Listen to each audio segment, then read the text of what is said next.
নোয়াখালী হাতিয়ায় সংসদ নির্বাচনে ভোট কেন্দ্রে প্রভাব বিস্তারকে কেন্দ্র করে সন্ত্রাসীদের হামলায় বিটিভির এক রিপোর্টার সহ এনসিপির ৩০ নেতাকর্মী আহত হয়। বৃহস্পতিবার সকাল থেকে বিভিন্ন কেন্দ্রের বাহিরে এ হামলার ঘটনা ঘটে।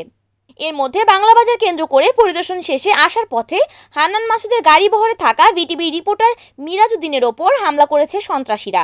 তারা মিরাজের মাথায় ও পিঠে কুপিয়ে জখম করে। এ সময় তারা মিরাজের সাথে থাকা সাকিব নামে এক মোটরসাইকেল চালককেও পিটিয়ে আহত করে। এছাড়া একই ঘটনা ঘটেছে পৌরসভার ৩ নং ওয়ার্ডের ওছখালী বাজারে।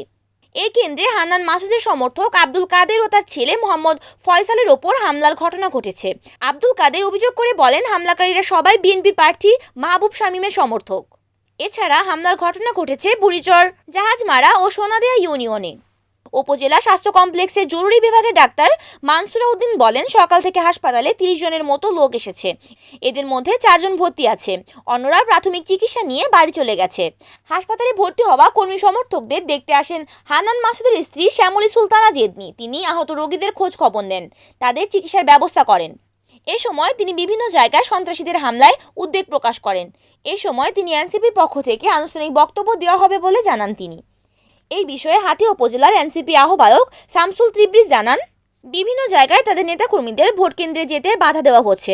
অনেক জায়গায় এনসিপি কর্মীদের ওপর হামলা করা হয়েছে, অনেককে হাসপাতালে পাঠানো হয়েছে। যানবাহন না থাকার কারণে অনেক লোককে স্থানীয়ভাবে চিকিৎসা দেওয়া হয়েছে। এসব বিষয়ে প্রশাসনকে জানানো হয়েছে। এই বিষয়ে হাতিয়া থানার ভারপ্রাপ্ত কর্মকর্তা ওসি সাইফুল আলম বলেন, কয়েকটি জায়গায় হামলা হয়েছে বলে তিনি শুনেছেন। তিনি নিজেও নির্বাচনের দায়িত্বে ব্যস্ত সময় পার করছেন। পরবর্তীতে অভিযোগ পেলে ব্যবস্থা নেওয়া হবে। রিপোর্ট করেছেন নোয়াখালী প্রতিনিধি হানিফ সাকিব, এনএন টিভি।